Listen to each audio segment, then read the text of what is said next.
Hello, everyone, and welcome back to PAO Fans International podcast. This is the American show. It's been a little bit since we last had the Americans on the podcast. I'm here with Alex again, my co-host. Alex, how's everything going for you? Good. Yeah, definitely has been a long time and the season's over. I think the last time we were on it was like before the playoffs and now it's after the playoffs. So yeah, definitely been a long time. Yeah, it's crazy. Like time kind of just went by fast, and at the same time, like you realize, man, it's been a minute since me and you have been on here just to kind of talk about everything. Um, now the season's basically it is over. It ended yesterday against Olympiacos. We kind of capped off the season with a loss, but not much really to look into with that game. More so, just kind of wanted to we just wanted to discuss kind of like a recap of this season. It was a weird season, kind of from start to middle to ending, really, and just kind of where we ended off, glass half full, glass half empty. Kind of, how'd you see this season overall, Alex? Like, what would you rate this season overall on like a scale of 1 to 10 for you? I love these types of conversations, and I wish we could have more than the two of us. I wish we could have the whole group on here because like this is where you really get like different perspectives that I think are all valuable. Because it's the reason it's a tough question is because the ultimate goal is obviously a league title, especially in our position, which has been so long. But even just anybody, even if you take away the title drought, that's everyone's objective in Greece, the league title. So you have that, and if it's not the league title, then the second objective is just a trophy, which usually the easiest route to that is the cup. So in terms of like the objectives, yeah, we did not achieve any of the objectives really, or the main objective, let's say, because there's always sub objectives. So from that perspective, it's not good. Obviously, I'm not gonna say it's good, but I don't think that's like the end all be all. And I think just looking at it just from like a trophy or no trophy is very black or white. I think that's a good place to start, in my opinion, but it's a lot more complex than that. And at the end of the day, we achieved something that puts us in a pretty good spot for next season. At the end of the day, we have something better than the other two teams behind us, PAOK and AEK, right? We have UCL qualifying, which they don't have. And it's not an us versus them thing, but I'm just trying to put it that way to highlight that, like, despite no trophy, they also don't have any trophies, right? Yep. The only team that has a chance of getting both trophies is Olympiacos. But they also don't have trophies, PAOK and AEK, yet you would not say that our season was as successful or as much of a failure as theirs because we have something that they don't have, and it's a very valuable thing. AEK, who finished fourth, don't even have Europe confirmed, right? So Yeah. think about that. Think about if we were in a position where we didn't have Europe confirmed, let alone a higher European league confirmed, because we have a pretty good chance to, at the worst, be in Europa. So anyway, that was a long spiel just to say that yes, I do agree with the trophies. That's always where the objectives start, but there's sub objectives, like I said, and the objectives also change during the season. And when you consider that we sacked our manager mid-season, that's where objectives also start to change. You don't become complacent, but in my opinion, the object on the day that Alonso was sacked, your objectives, you can't look at them the same way as you were looking at them in August. You could hope and you could strive for that, but you also have to add a sense of realism in it. And it's very hard to recover from something like that mid-season. And to finish second, despite how we started the season, the turmoil around the coaching change and the aftermath of it, second is honestly not horrible. Yeah, I think great summary. Great summary overall. Just kind of like looking at the season as a whole, just my perspective on it. It's just like a weird roller coaster, right? So we started off the season scrambling for a coach, and the summertime, the preseason, waiting out for Sari. That ended up not happening. We got Alonso. That didn't work mid-season. We fire him, get Rui. Like you said, kind of the day that we fire Alonso, where the objectives start to change now because we're looking at kind of our our condition at the time, where the others were in the table.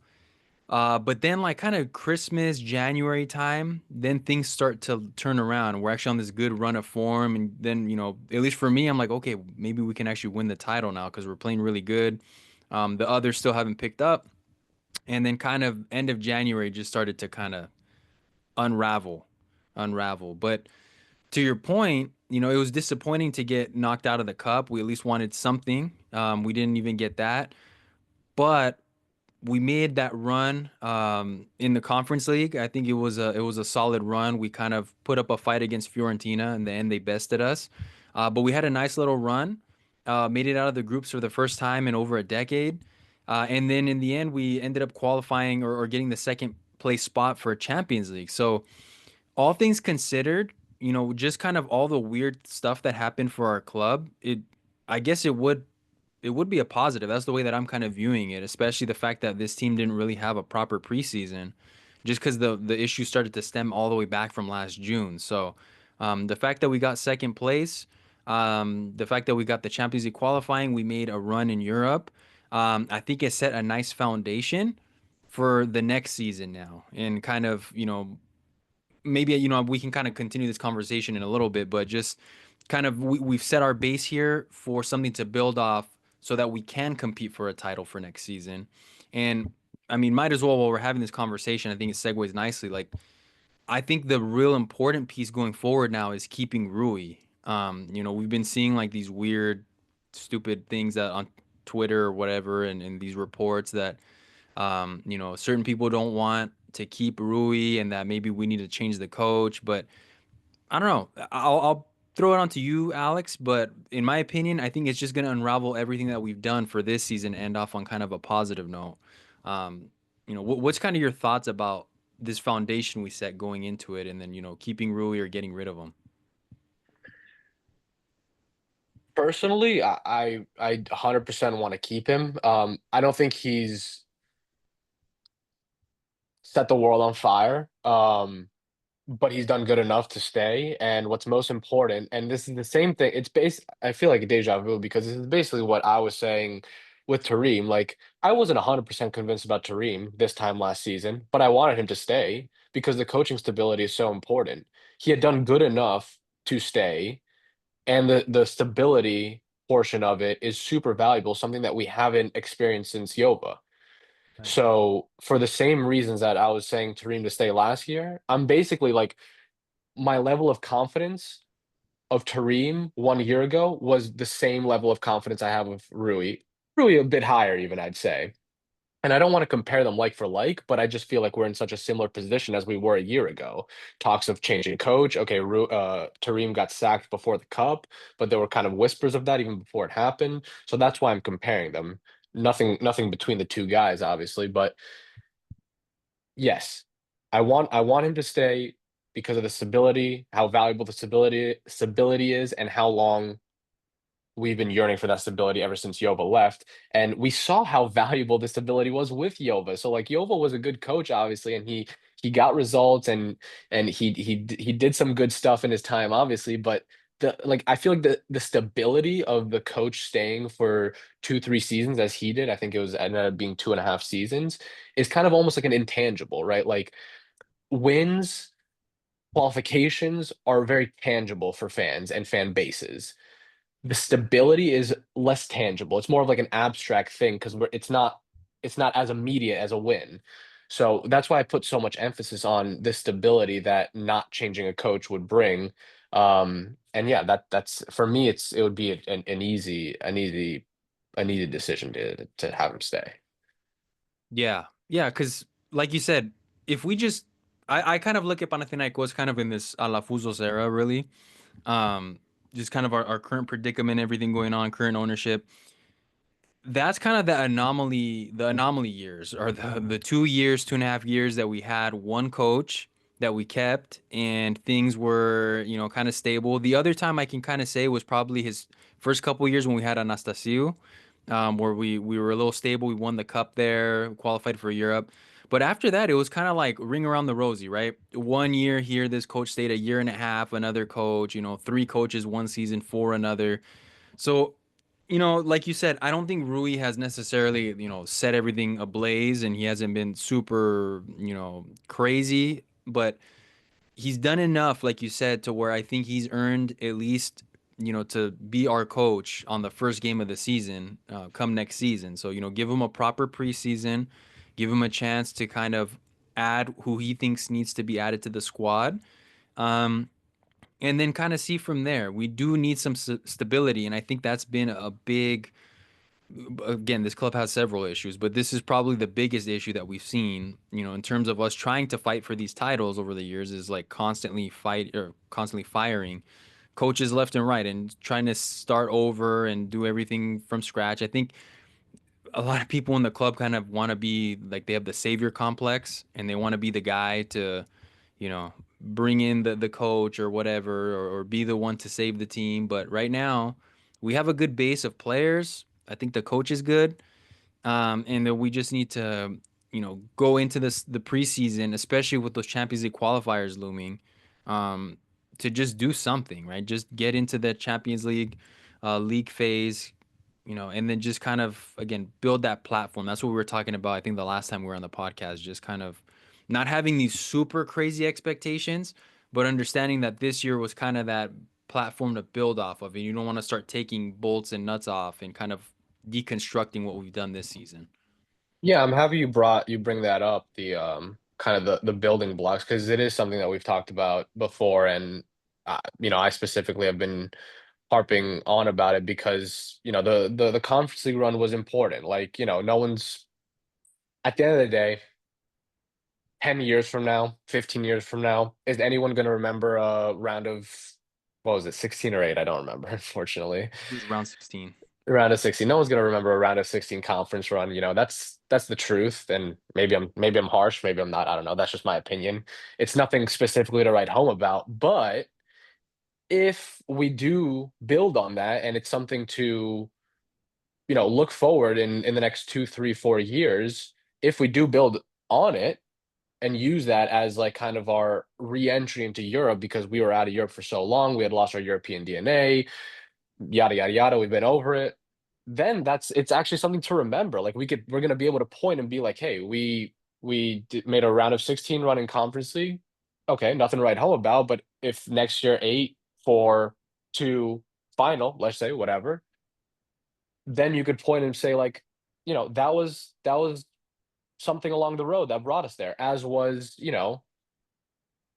getting just back into Europe in Europa League group stage a couple of years ago, or last year, I guess that was last season. That was also a building block along the way. No one's going to remember it if that's just an isolated event, but if you build on it, then it's something to remember and it's something to point to, and it's just productive for your club, for the fan base, for the team, for the players. Um, so yeah, I'm glad you brought that up because I think we did good stuff this year that we could definitely build upon. Yeah, and specifically, Alex, I remember you kind of bringing that up, and like that was just something I kept going back to, like the last 2 months, where I'm like, okay, we're not gonna win the title, but getting past Fiorentina was something that I really wanted to do. But in the end, okay, we fell short, but it also wasn't the end of the world. And like you said, that's kind of where we have that potential to use it as a stepping stone to take us to the next level. So, yeah, here's hoping, man, that we kind of learn from our mistakes a little bit. I think this season, like I said, that preseason kind of set us back, and we still ultimately did better given the circumstances. So, heading into the summer, hopefully we can kind of reinforce the squad a little bit. Did you want The to? pre the preseason set us back, yeah. Obviously Alonso was not didn't help didn't help us either.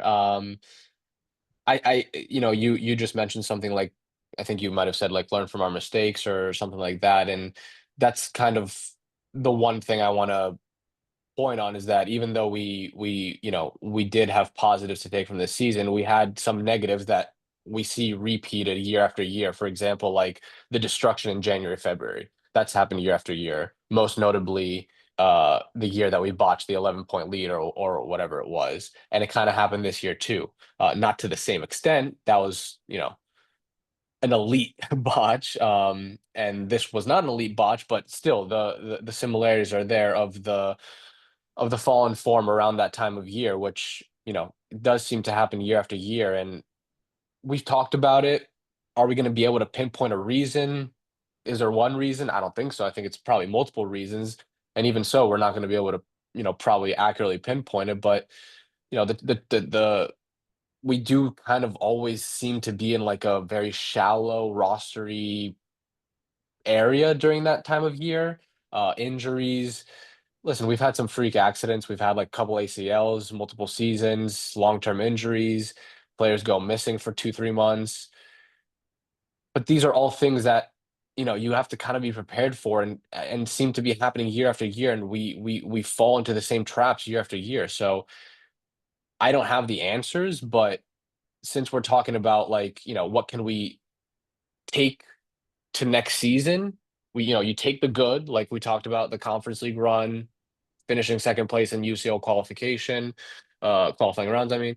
So you take the good, but you also take the bad and you try to, do something with it, because if we keep seeing the same bullshit year after year, it's already become repetitive and boring, but we're not going to be able to get out of our own way. And that's all the ultimate goal, getting out of our own way and finally breaking the drought, winning that league title, making longer runs in Europe. So we got to eliminate the bad too. Yeah. Yeah, 100%. Like you said, a lot of the issues that we've seen, I mean, honestly, man, I mean, going back to at least like 2020, the collapses always happen January, February time. Like we go back to like the Bologna era, right? He kind of came in, and then the collapse against Yannin, I was like February, gets sacked. We saw kind of Yova come in, kind of stabilize a little bit, but again, around January, December time, he was fired, I think day after Christmas. Day after Christmas, yeah. Yeah, and then, like you said, then things just kind of unravel, and a lot of the times it is self-inflicted. Like you said, we have an injury, we have lack of depth, especially like defensively. We have like our scoring woes, and you know, adversity is gonna hit teams. It happens to every single team, but it's just kind of, something about our team where, you know, we can do a little bit better in terms of depth, maybe in terms of kind of responding to the adversity. It's like we start off hot, we cool down and kind of falter, we heat up again, and then we kind of just bow out. So it's like every season for us is constant, like it's like a roller coaster. It's just up and I, down. I love that you put it like that, because I think of it as peaks and valleys, which is what you just did. This roller coaster's peaks and valleys, and the goal there are going to be peaks and valleys. The goal is to have the valleys be as as shallow and short as possible. And I feel like you said with us, it's not like that. But if you take someone like Olympiacos, they have valleys, right? They're not perfect. How many games did they lose this season? They lost probably 3, 4 games. Hmm. They're not perfect. Okay, they've had some near perfect seasons, to be fair to them, but these past few seasons they haven't been perfect, and the champion in general has not been perfect, whether it's Ajax or PAOK. No one's been perfect, and they all have peaks and valleys just like us, but it just seems like with us the valleys are longer and deeper, and that like honestly the January February period is like those full months feel like valleys, and that's a long valley. 2 full months is a long valley, and I just don't think the other teams, without obviously watching them religiously, but I just don't think the other teams have those long deep valleys. So Yeah. you got to be just as good as your competitor, right? So like if your competitor is not having these deep long valleys, you gotta try to match it, or else you're putting yourself at a huge disadvantage, and you're never gonna get that title that you want. Yeah, I mean, like you said, you brought up Olympiacos as your first example, and that was something that I was thinking about as well. I mean, look at how they started off this season. They didn't really start off that hot. And I remember, like, I think it was around November time. There was even talks. Again, maybe it wasn't official, but you saw little whisperings on Twitter of like, "Oh, should we fire Mendy?" I mean, which I thought was absolutely ridiculous. But Yeah. it just kind of goes to show you, yeah, they had that valley there, but then they picked up, and then they got the job done. Like you said, our valleys, when we hit those low points, it typically has catastrophic effects. It's like with Pauk or Ike or whoever, yeah, they'll drop a game, but it's, maybe they'll drop a point, they'll draw with whoever, they'll lose a game here. But it's like us, we'll draw with Ceres. Then the next week we're gonna lose against Ike. Then the week after that we're gonna draw against Yanina or whoever. And then we kind of get back on it. So by then we've lost like 6, 7 points. And with Olympiacos or whoever, um, they'll maybe drop a point in a derby, or they'll lose or whatever, and then they get back up and they beat the teams they're supposed to beat. They get the job done when it matters.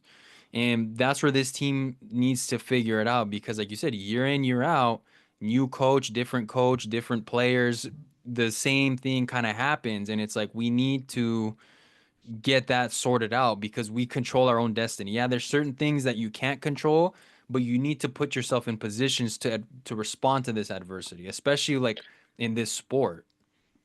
Yeah, and that's great because that's a great point you bring up because honestly, this year, if we went back previous years and we did like and we looked at the whole season, we could probably do the same as what I'm going to say now. But this year, it was Cetis that what you just brought up. For me, that's where it all fell apart. Like Hmm. we were cruising. I think that was the end of Rui's like really good run. He started like really well. Like I don't statistically I don't remember what it was, but like it was like 12 of 13. He had gotten results or something. Yeah. Something really good that I don't remember off the top of my head. But then Yeah. then Cetis came and it was a fluke because like Drago had like these fucking brain farts or whatever, and we botched. I think we were up 2-0, and then we ended up 2-2. Regardless of that individual game and dropping points that game, the team never seemed to recover from that. So talking about this adversity and mentally recovering and just getting out of your own way, that seems to be a huge problem. There's other things that coincide with that game. I think Yedvai got injured that game, and we didn't really realize how important he was to that back line until we didn't have him for multiple months. But even if you put that aside, the team as a whole just didn't seem the same after that game, and the results support that because I think you could easily pinpoint that as a before and after moment in terms of what our form was before and what our form was after. So I don't, it's even simple things that like I say it's simple because I don't know what the breakdown of this club is, right? And there's very little transparency. And what I'm building to is that, you know, with we live in America and obviously teams here are very professional and they have all kinds of staff and personnel, mental people, physical people, whatever it, implementing a mental coach. I mean, I know that's probably not the correct terminology, but like something to mentally help the players. I don't know if that exists in the club right now. Based on what we're talking about, it seems like it doesn't exist in the club. And if it doesn't, it could definitely go a long way because there's definitely a mental problem, mentality problem within the club and the players. We've talked a lot about like, is there enough uh, passion from the players? Is everyone giving their 100? What's everyone playing for? These kinds of things. So both this kind of trying to recover from I'm going to say a defeat to Cetis. I know it wasn't a defeat, but it felt like a defeat in the moment, and it ended up being a long-term defeat if you look at it like that. So being able to recover mentally from these defeats and all the other stuff would go a long way, and I just don't know if that exists in the club right now. Yeah. Yeah. Sports psychologist, right? Sports psychologist. There you go. Yeah. And it was funny because I was literally thinking about that. It must have been either earlier this morning and maybe last night. And I mentioned in the past, I'm a big Messi fan, right? And like I look at Argentina, and I remember their coach Emi Martinez. He was saying the big turning point for him and kind of this Argentina team was getting in touch with a sports psychologist. Like you can kind of see the parallels a little bit with Panathinaikos in Argentina. Like making those runs, kind of coming up short, losing finals, not doing what they should be. And then they kind of got in tune with that sports psychologist, and it's like this team is like unstoppable. They win the World Cup, they win Copa America, they qualify again for the World Cup, and it's like, yeah, maybe it is a sports psychology problem because like I remember the last time I was on, like just kind of mentioning like this team needed like a Sluka for the football club, that needed that winner, needed that mentality, but truly though, maybe they do just need a sports psychologist to, hey, you know what? We've kind of hit the waves a little bit. We're hitting the rocky waves. this is expected. This is what happens. But when you look at this kind of sport, like with soccer, it's not as much of a statistics game, I feel like, because of the amount of games. Like let's say with basketball, you'll play 80 something games, so things kind of even out. With soccer though, you don't want to stay down for too long because then you kind of really set yourself back. Those points play, a crucial point in where you're going to be in the league table. So kind of instilling something to where, like, somehow some way we got to find a way to win. Maybe you jerry rig it, you get a freaking lucky post and you score and win that way. Okay, then we kind of build from there. What went wrong? When our backs were up against the ropes, what did we do to adjust? It's a constant adjustment, and you see it in like every single sport. Like I mentioned, you see it in basketball, you see it in boxing, right? Yeah, maybe you lost 2 3 rounds, but you got to respond. If you don't respond, you're gonna lose. And that's the issue with this club. And again, maybe it's because we haven't won in so long. But on the flip side, to your point, maybe the reason we haven't won so long is because we don't know how to respond to these types of like psychological things going on. So different sets of players, different coaches, different tactics, and we kind of see the same, especially the last 5 years for sure. The same collapses around the same time, where it's like, okay, January, February, super important. Couple months before playoffs, get it together. Don't put yourself in the position to lose against Ceres or tie against them, whatever it is. So yeah, that's true. My hope too, Alex, is like we see that Alafusos kind of is switching his structure of the team now. Now, he's looking for a president or something or a CEO, whatever it is. And the only thing that I can hope for, glass half full thinking, maybe it's not realistic, maybe it is that we get in this CEO and maybe he's able to see what you're talking about, right? Maybe like, all right, this club psychologically, it's not where it needs to be. Player wise, it's got some really solid, talented players, but we need to take it to the next level. We need to study Olympiacos. We need to study AEK. We need to study PAOK. How come they're not going through a valley, right? How come their valley is maybe one game versus ours is three or four, right? And it kind of just really sets us back. Their catastrophic losses.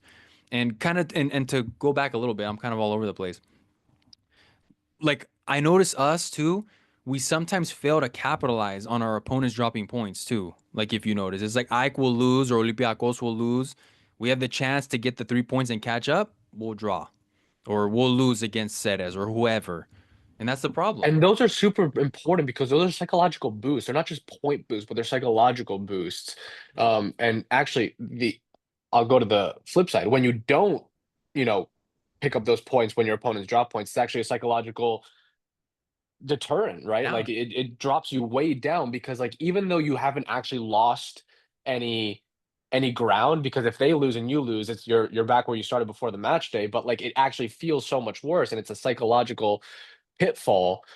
Yeah. So yeah, I agree. Yeah. Yeah, it's like a perpetual cycle. Like it just kind of goes on. Like you said, yeah, they lost points, but so did we. And then you start getting in your head like, damn, like I don't know if are we really built like this? Like, I always like to use like real life examples. Like even like if you play pickup basketball, whatever, you play any sport, you start missing shots and then you start getting in your head like, oh damn, okay, maybe I'm not gonna make the next shot.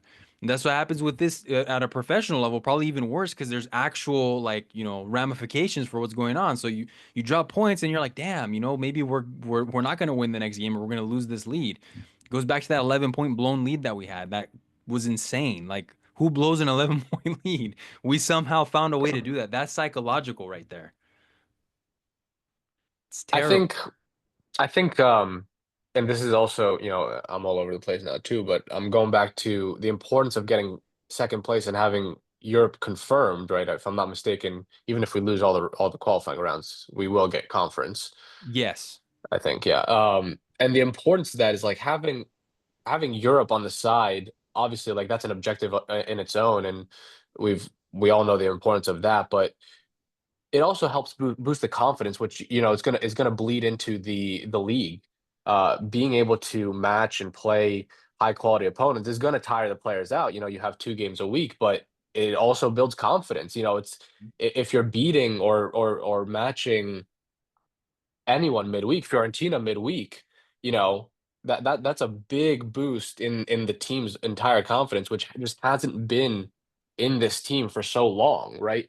Olympiacos for for what it's worth, they've had midweek matchups. They've, in the past 5, 10 years, they've beaten United, Arsenal, and that translates to the league too. Like you don't go and play a match afterwards and feel bad about yourself. You might be more tired, and that's obviously a factor, but you feel good. So that's an added importance of finishing second and having Europe alongside of that. I really think in the long run, it's gonna do great things for this team's confidence and hopefully translate into better results in the league. Yeah, that's funny too, because at first I was worried. I'm not gonna lie, I was worried about Champions League at first because I'm like, dude, what if we start getting belted left and right? But kind of looking at it from the psychological piece, like you're saying, I could just imagine myself as a player. I'm playing for Panathinaikos. Yeah, I'm playing against Barcelona. Maybe yeah, I lost, but I'm on the same pitch as Lamine Yamal. This next Yeah, superstar player, and it's like, yeah, okay, I lost, but I'm here. Like this must mean that I'm actually pretty damn good to be on this stage. Maybe I'm not as good as them, but they had to get through us to get where they're going to maybe win the Champions League or whatever. yeah, So it does. And to your point, like with Olympiacos, yeah, they beaten Arsenal. They've beaten all these other teams and they start to get this kind of like quote unquote like this big club mentality.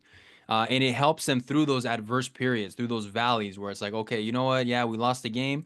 The game is the game, but we've got to find a way to, get back up, and we're gonna do it because that's who we are. That's what this club needs. And like you said, maybe this is the start of that, where we got that second place, we got this Champions League qualifying. Like you said, look at Balk and Ike. They finished the season with nothing. We at the very least, yeah, we didn't win any silverware, but we've at least put ourselves in this position and we can actually go up from here. So that is the good thing. So definitely, I think this season, Alex, I'm more so finishing it off on a more like I guess positive note than I did last season. I remember last season I was like, as we talked about, like we fired Tareem. Yeah, we won the cup, but I remember we won the cup and I was like pissed still. I'm like, dude, I'm like, what a yeah. like joke of a season? It was bittersweet because the cup felt like almost like a gimme. It wasn't, you still got Yeah, to win the cup and you got to play the game, but it felt like a gimme because it was against Aris. No disrespect there, but it was against Aris, and it was almost like I don't want to say consolation, but that's what it felt like. you know, something like that. It was also in between, to be fair, it was in between the basketball Final Four, so it was definitely overshadowed by that. Um, but yeah, I get what you're saying. I definitely finish this season on a higher note than I did last season. And, you know, at the end of the day, it's kind of like the question like I asked myself, if I feel better about this season than last season, does that mean I prefer second place and no silverware than a cup? Is that what I'm telling myself? And I don't know. I really don't know. It's just an interesting thought, but you know, it I don't know. Maybe it has to do with how positive I feel, or maybe how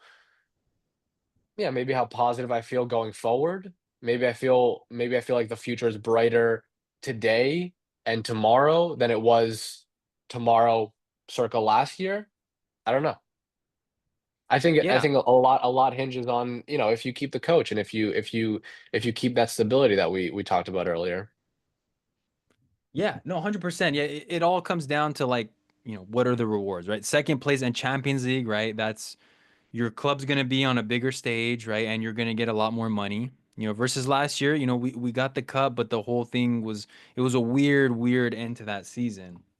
And we ultimately, yeah, we got Conference League, but like you said, going forward now is just kind of going to hinge on what's the club's plan going forward. So, my hope is that, we kind of keep this formula going in terms of who we have with coach and player, and we strengthen some areas. We do know that some players are gonna probably be sold off, like I think Vayanides, just because of the like financial fair play rule. We keep seeing his name being thrown around.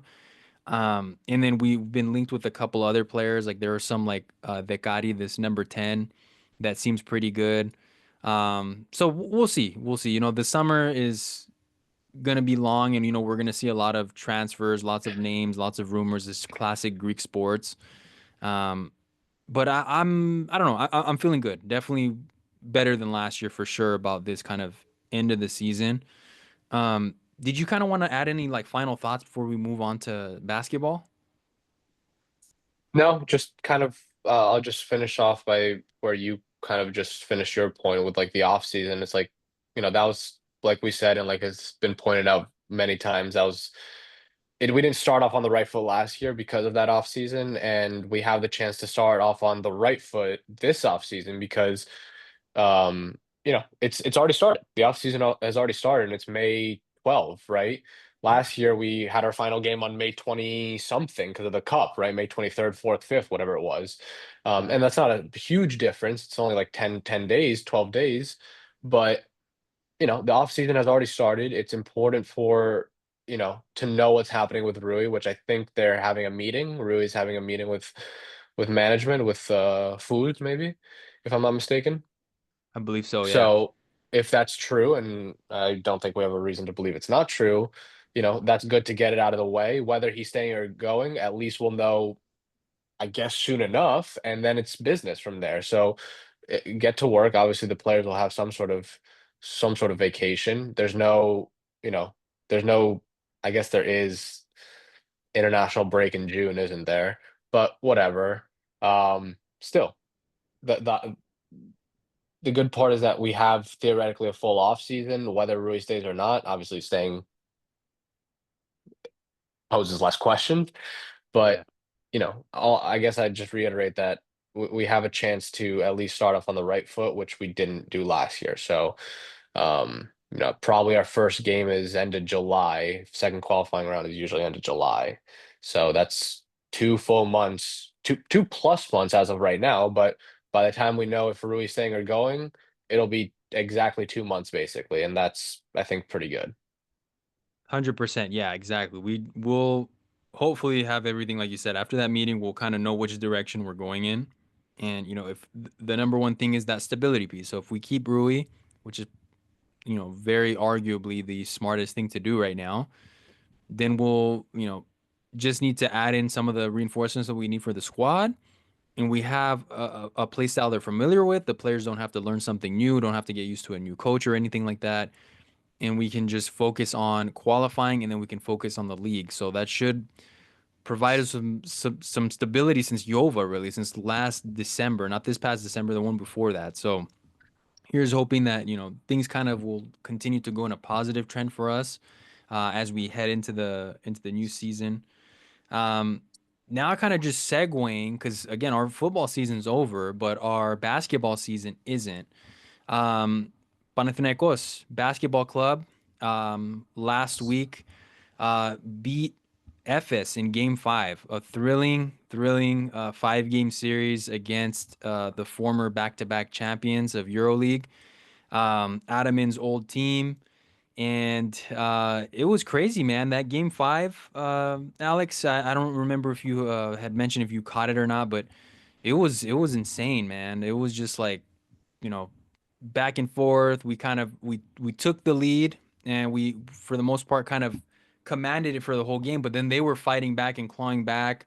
Very physical game. There was times where it looked like we were running away with the game and then they were somehow shooting themselves back into the game.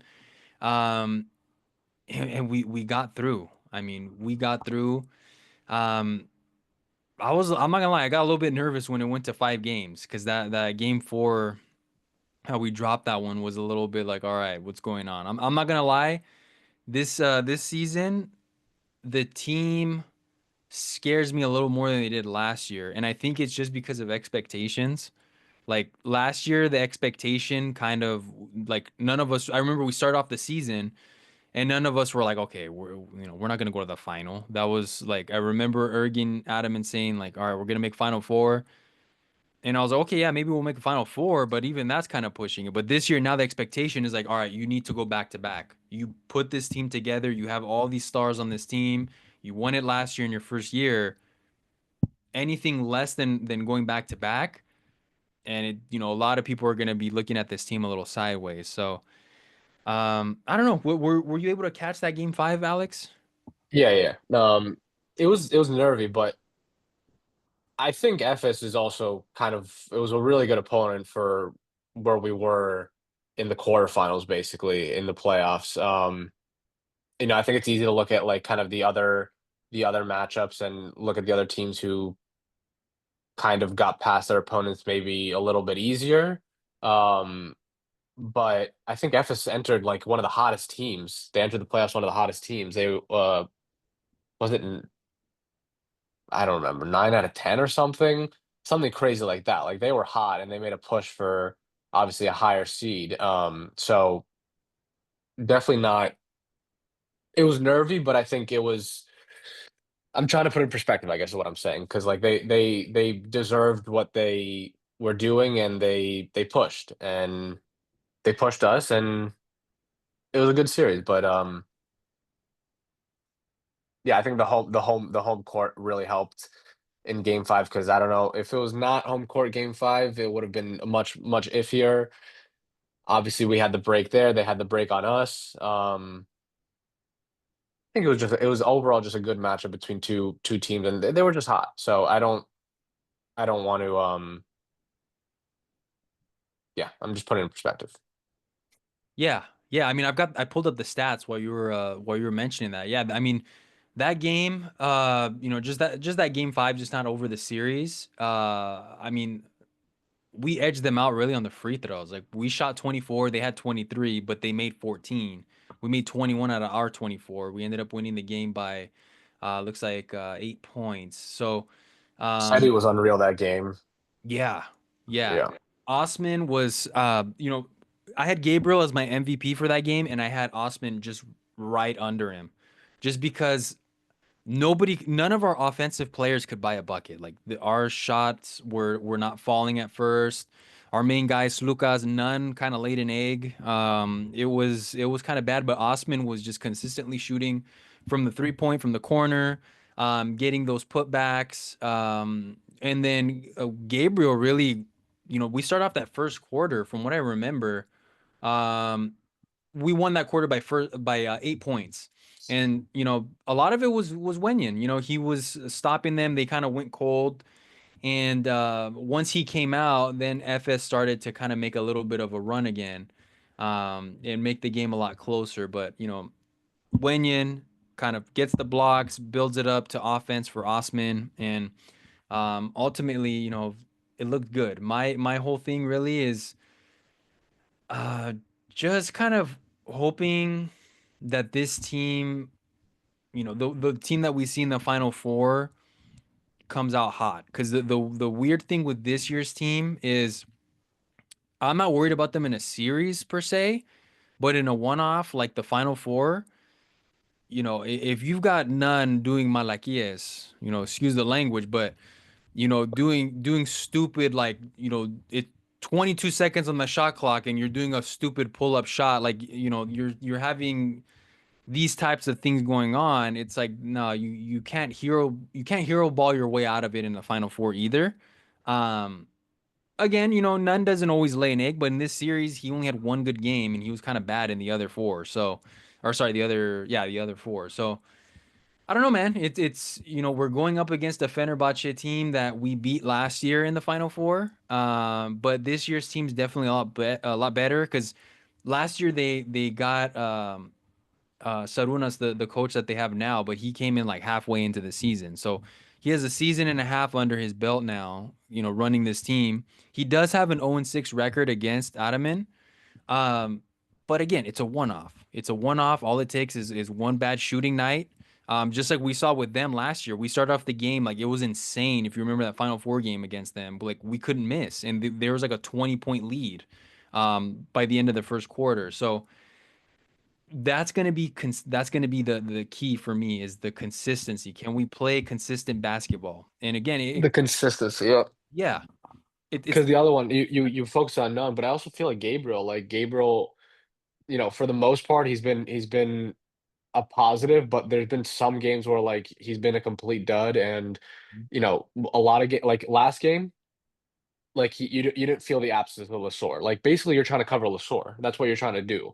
So last game, you didn't feel the absence of Lasor, but like in the games where he's just not as productive, and he's basically in there for like his defensive presence. If you're not feeling him that much, then you're feeling that whole big time. So non-hero ball is definitely something to look after. But I feel like also a lot hinges on what kind of Gabriel you're gonna get.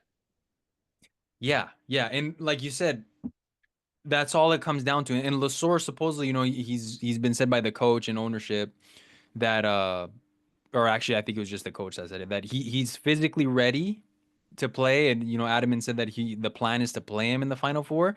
But kind of going back to that, Gabriel, when he's on, he can fill the void, like you said.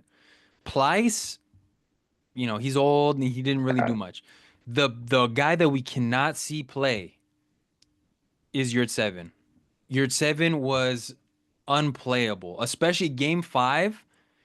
I mean, a big a big reason why FS started to get back into the game is because he kept screwing it up. He kept turning the ball over. He kept missing putbacks. He was missing layups.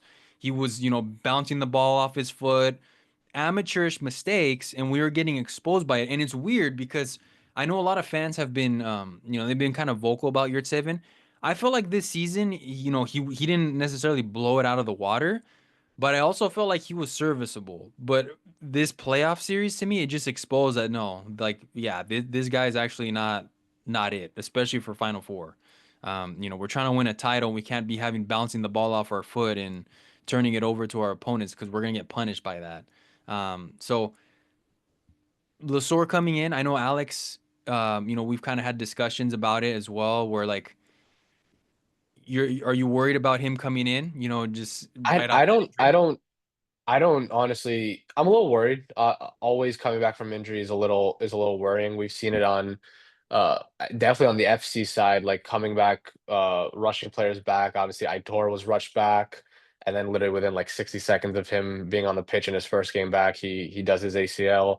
Um, I, something that was relevant to me recently was Dame getting injured for the Bucks. Obviously, he was rushed back in like crazy time, and I'm not saying that Lasor is being rushed back, but there's always that whether rushed back or not, there's always that risk and fear of those first steps. And what I really, apart from being worried about it, what I really don't see or understand, I guess I should say, is how he's going to actually be an impactful player in these games, because you don't come back and play 30-35 minutes. Like, you need ramp up regardless of the sport, basketball, footy.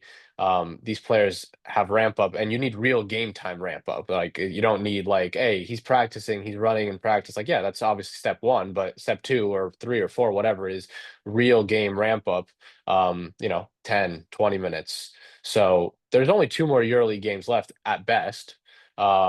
Obviously, there's also the domestic league where there could also be a ramp up there. And in my opinion, it has to happen there. Like, if you want him to actually be an impactful player in the Final Four, you need him to get game time before the Final Four. You can't expect his first impactful minutes to be in the Final Four. So I'm skeptical, I guess I should say. Everyone's like, I think getting their hopes up. And listen, I want Lasor to be an impactful player. I just talked about Gabriel's inconsistency, so don't get me wrong. I think if he's ready, he's ready, but it's not as simple as, hey, he's ready. He's going to go give us 30-35 minutes against Fener on Friday. Um, so we'll see. It's about how they want to handle him and what their plan is. But if he's physically ready and they're being straight with us, then I would expect to see him ramp up in domestic league. 100%, dude. Yeah, and as you were mentioning it, I was trying to pull up because we played against Prometheus today and we blew them out. I tried to see if he played. He didn't even play. I don't see any minutes logged for. Time's running out, man. Time's running out. It's Yeah. today's Monday. It's not this Friday, next Friday. So it's about 10, 11 days. Time's running out. I don't know how many domestic games we have in between then and now, but yeah, Prometheus happened. We have another one against Prometheus in a couple days probably. Yep. And there's not many games for him to ramp up. So I'm not trying to be like the downer. I think I'm just trying to be realistic, but I I don't really see how it's gonna happen. Yeah, exactly. Yeah, we just have Prometheus on Wednesday, and then after that, we've got about 9 days off, and then we play Fenerbahce on Friday. Well, Friday at 8 a.m. here in California. Is Wow. that it? It's just the one more game against Prometheus? Yeah, that's all it's saying. Yeah, semifinal in the Greek Cup. It Oh, looks. because then it's the final. Then we have the Greek final. But that's Uh, after. but that's gonna be after. Yeah, That's after. Yeah. Yeah, they're Yeah, postponing it, I so think, because of that. so I don't see how it's gonna happen, honestly. I think he's yeah. If he is gonna play in the Final Four, I think he's got to play at least a couple minutes, at least. Um, But is there a against point even? Like, is there a point at that point? Like, if his cap is like 10 minutes, I'm not saying like Lasor for 10 minutes is Lasor for 10 minutes, I guess is better than no Lasor for 10 minutes, but like, is it, I don't want to say is it worth it because it probably is to a certain extent, but like, is that the smartest move? Like, is that the smartest move? well, and to your point too, Alex, like even beyond like just physically getting himself ready, there's also like the mental piece to it too. You want to play him to see is he afraid to dunk? Is he afraid to dive for the ball? Is he afraid to get in the paint? Like, like you mentioned, right? You're a Milwaukee fan. You mentioned it with Dame. I mean, I'm a Boston Celtics fan. And I remember Hayward. Like Gordon Hayward broke his ankle on the first day of the league, and the after he came back, he was never the same. Granted, his injury was way more serious, but mentally he mentioned he was scared to dunk. He was kind of doubting himself. When he was in the paint, he was being extra careful. And sometimes when you play too cautious, you're not able to play your actual game either. So there's that piece too of just like, all right, can we play you against Prometheus? How are you gonna react? Again, he sprained the ankle. It wasn't anything like crazy like what we saw with Hayward, but there's that piece that I keep going back to as well, where I'm like, all right, Yeah. I wanna see, and like you said, okay, 10 minutes of Lasor's better than nothing, but we want him at his absolute best too, because Final Four, it's a bloodbath. Nobody's gonna go down, getting blown out, and that's it. They're gonna go down swinging and fighting. So having You that also don't center want is him to be a huge, liability. Like this is one right? and done. Like you've talked so much about like, hey, in a series, like the team just feels you're a little more confident about the team. Yeah, This is one and done. So like if you're putting him in even for 10 minutes, like you got to make sure he's not a liability because those 10 minutes can be can be the game, right? It's only a 40-minute game, so I don't it just there's so many question marks. There's so many question marks and it's such a unique situation that a player is out for so long and then is ready for this one game basically because like I know there's a game after theoretically, but like it's a final and a final basically. Like you got to yeah. treat it as a final plus one plus M- one. So it's a gamble, I guess. It really feels like a gamble, honestly. If you play him even for 10 minutes, it just kind of feels like a gamble to me. And to be fair, Gabriel's also a gamble in his own sense, but he's been playing the past 3 months. Yeah. Yeah, and here's hoping that Gabriel again, maybe he can have again, like you said, they're one-off games, they're two one-offs, must wins. Maybe he'll bring that energy. Last Friday's game was a must win, and he brought it out, right? He played to the level that we were hoping, and as fans we appreciate it.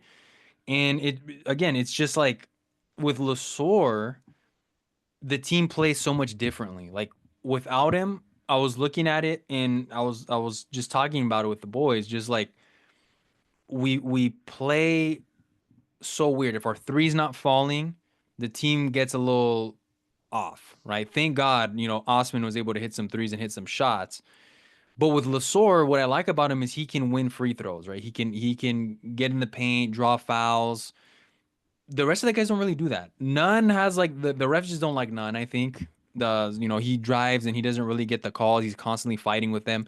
Slukas can kind of do it, but I feel like he doesn't do it enough. But the guy that always does it is Lasor. Lasor's always drawing fouls, and when he was playing this season, he was the player with the most free throws. Um, Oli Oh has yeah, Veshenkov, right? he's I mean he's always in the paint obviously and he's a Yeah, huge presence in the paint and he's physical, which is huge. I mean it also helps he's not a good free throw shooter. Like what? He's around yeah, 60, 65. So like teams are a lot less stingy to foul him than they are Nunn and Slukas who are up at 90. But you're right. Like it's even if he's at 60, 65, which is where he's hovering at, he's still that presence in the paint. And you get those guys up on foul trouble, which is huge late game. yeah. That's what it is. Like we were playing. And I don't remember if Sturge had mentioned it, but uh, I had mentioned, I'm like, all right, why aren't we going into the paint and drawing fouls? And I think finally, like Sluka came in, and then he did it a couple times. He had a couple drives, drew the fouls. We started to ice the game with the free throws, but it's like that's where I notice on these types of games where we tend to struggle is because we basically like let the other team dictate the pace. We let them control the game. We play down to their level. When it's like, okay, if they're playing fast, let's slow it down. That's why we struggle with Paris a lot because Paris pushed the tempo against us. If they're playing fast, let's slow the game down. Let's go into the paint. Let's draw a foul. Let's shoot for it. Yeah, like for example, Lasor's shooting in the 60s, but it still kind of gives us more dictation over the game instead of Mhm. just constantly pushing the pressure. Because if that happens against Fenerbahce, if we have a good shooting night, okay, we'll be able to respond. But if we have a night where Nunn and Slukas aren't really able to shoot the ball as well, then we're having trouble, especially if Lasor's out. Because Wenyan Gabriel also is not really a big free throw guy either. He can rebound, but he's not really drawing the fouls much either. So Losor just balances out our team a lot more between all the 3-point shooters. Um, so it's going to be interesting. I'm going to be honest. Like last year, the stakes weren't as high because, again, I don't think anybody expected us our first year back in Final Four to win the whole tournament. Versus this year, the expectation is back to back. Ergin Ataman did it before. The expectation is like, all right, you need to do it again. Kendrick Nunn's the MVP, right? And then he didn't really play like the MVP in the last round. So it's like all these things are starting to ramp up. And if we don't win it, then it's like okay, then it's kind of a bad look on us. At least so far we've made the final four. Um, Juancho was saying today that he feels 100% confident going into the game against Fener. So I don't know, maybe Ataman has these guys locked in. I mean, we saw them blow out Prometheus today. Again, Prometheus is a decent team, but they're not a EuroLeague level team.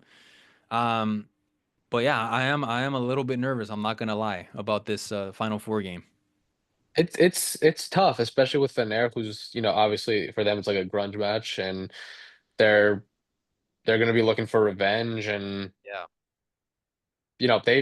they're obviously very like EFES was good and they were hot going into the playoffs, but Fener I think is first in Turkey domestically, so like first in Turkey, second in EuroLeague they finished, so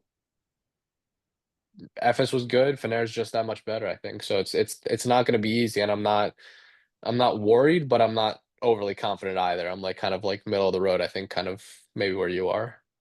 Yeah, and then looking at the opponent right in front of us, even. But let's say we do get past them. I'm not gonna lie, I'd be worried to play Olympiacos in a one game. In a series, again, we showed that we could beat them in the series, but Olympiacos has this weird thing where they, these one-offs where they can just kind of get hot, and they have really good players. I can't lie, they have a good coach. So this year's I was Final gonna Four I is was gonna gonna be ask interesting. you this question. I was gonna maybe save it in case we did like a pre pod to the Final Four, which we probably should still do since we don't really have anything else until then. But Yeah. yeah, I was gonna ask you then, but I'll ask you now. All Greek final or no? Assuming we get past Fener. What do you want? I know that's been the thing going around on social media, but I want Olympiacos eliminated immediately. Like I want Monaco, I want Spanuli to, unleash his real Panathinaikos side and just defeat Oli, get past them. And I'd rather it, because to lose if we were to make it a final, and then if we were to lose against Oli in the final, it would just sting so much because to me, realistically, the Olympiacos fans, their basketball fans aren't really existent. Like you'll notice Yeah, them on podcasts and stuff. If they were to beat us in a final, all of a sudden, all they'll of a come crawling sudden, out. I've been an Olympiacos fan my whole life basketball. All of a sudden, right, Costa? Like you've been an Olympiacos fan, right? That's my whole thing where I'm like, nah, I can't have the bandwagoners coming out. I'll be honest. What about you? I kind of feel the same way. I would honestly like personally, I'm all here for the rivalry. I don't like them at all. I'm more of like do you kind of person. Like let them do whatever they want. Like I don't know. I still hate them, but I focus more on ourselves rather than the other guy. And I don't care who we beat in the final. I just want to win the final. So if they win it, fine. I just don't want it to be against us. All right. So like because I don't want it, I just want us to win. So I don't care what they do. I don't care what they do. So if they lose in the semis, if they lose in the final, to me it doesn't matter. It's just as long as we win. So is it going to be a little sweeter if we beat them in the final? Of course, but at the end of the day, all I care about is that we win, we get an A star. Um, so I don't know. I guess the risk of them beating us would be kind of bitter, but I don't know. Yeah. I'm kind Yeah, of I'm that's kind of I'm kind of on the fence about it. I can't I know I didn't give a solid answer, but it's because I'm kind of on the fence about it. I just want to win. At the end of the day, I just want to win, and it doesn't really matter who it's against. yeah, that's fair. 100%. That's the most important thing is just to win it and get this eighth star. And I'll be honest. This is my other view. If we can't win it, I don't want them to win it. So if we get knocked out, I want them out, and I don't care. Fener or Monaco or whoever. All right, you guys win it. My whole thing too, though, is if they don't win it, I think there's gonna be like ramifications for them. Like I'm not gonna lie, I think we're gonna see Barzocas get fired if they don't win it because that would be another Final Four. They've Yeah. arguably got probably the better roster this year.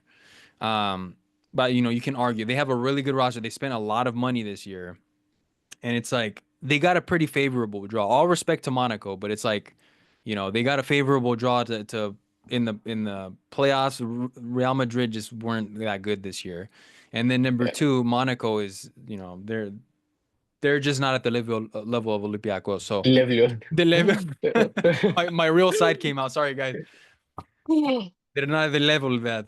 But yeah, I don't know, man. It's I don't know. Versus if they were to play us, and especially if they were to lose in the final against us too, dude. I'm not gonna lie. I think 100%. I think Barzocas would be cooked. Like they would fire Especially us. as especially another thing to think about is like we've talked about this in the past. In EuroLeague, they seem to have our number. In the league, we have their number. In EuroLeague, they have our number, which obviously doesn't make sense. It's the same two teams playing over and over again. The competition is just a title, right? Yeah. But for some reason, it just seems like they have our number in EuroLeague, even if it's just a coincidence. So I'm a little superstitious, so I wouldn't really want to roll that dice. Yeah, I know. I know. I'm still banking on the position they finished in, and hopefully that comes through. But Oh, that um, too. Yeah, right, right, right.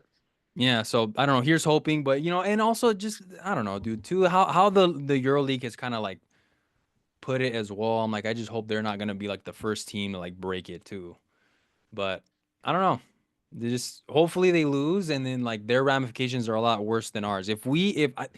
The way that we're set up, I think we have an excuse, which I wouldn't want to go with anyway. But I could see the team running with it. That like, oh, Lasor was injured. He's the key puzzle, or the key piece to our puzzle. Blah blah blah. Versus Olympiacos spent so much money for them. They don't spend money like this. If they were not to win it and Barzoka make another Final Four and come up short, then people would be like, "Yeah, you guys are chokers." So they'd be like, "Okay, we've got to get rid of this guy." And then I'm not gonna lie, they'd probably try to replace him with Spanulis or something. So, um, Unfortunately, I do see them. They're gonna make easy work of Monaco. They're just a lot. They're a lot better team. They're a lot deeper team. yeah, Monaco probably needs a decent miracle. I don't know what the odds are, but the odds cannot be that good for Monaco.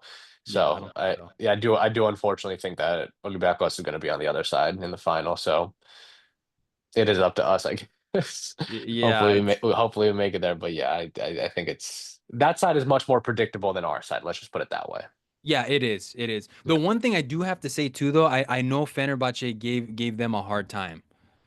So I think Fener would be a worthy opponent. Yeah, if Fener beats us, I do think Fener is gonna give them a test in the final, assuming Olympiacos makes the final. I mean, at the end of the day, look at Monaco is what the fourth seed, right? And right. they're the clear fourth seed.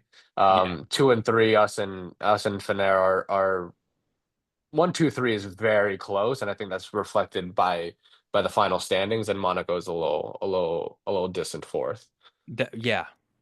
Yeah, I agree 100%. Yeah, that you could tell that distance. And I'm not gonna lie, I feel like Spanuli's still like I mean, it's great to make the Final Four, don't get me wrong, but I think he still has some growing to do as a coach too at this level. So, they're kind of Olympiacos got the favorable draw there for sure. But I mean, hey, you finish first. That's kind of what happens. You Yeah, get these kind of yeah, draws.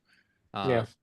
So yeah, so here's hoping, man, that we know we do something. I'm hoping something positive. I think that's pretty much all we've got for basketball left.